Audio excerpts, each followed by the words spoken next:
ज्या ज्या लोकांनी मला मोकळं बसवलं आज त्यांना पण मोकळं व्हावं लागलं.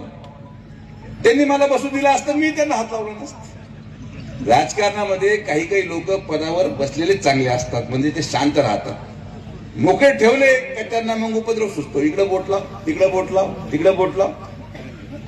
ज्याला मतदान टाकत तो काही दिसतोय कुठं, तो काही करू शकतो की? तुमचा ऊस घेऊन जाऊ शकत नाही. सामान मीच देऊ राहिलो, ऊसाचं पेमेंट आहे मलाच द्यायचंय, दवाखान्यात आलेले बिल मलाच माफ करायचंय. हे माझं नशीब असं आहे की तुम्ही मला घरी बसवलं तरी मला तुमच्यासाठी पळावंच लागतं. त्यामुळे कशाला घरी ठेवता, परत कुंकू लावून टाका एकदा, परत आपण 40 वर्ष हे काम करत राहणार. हे आपलं काम. सत्ता येते जाते,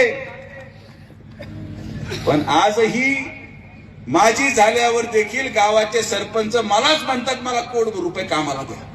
काय करायचं सांगा.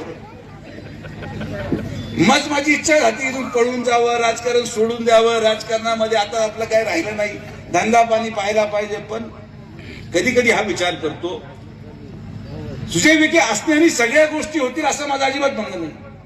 कोणी परमेश्वर नाही, शेवटी सगळे मनुष्य आहात. आपण असल्याने काही फरक पडेल असं मी म्हणत नाही.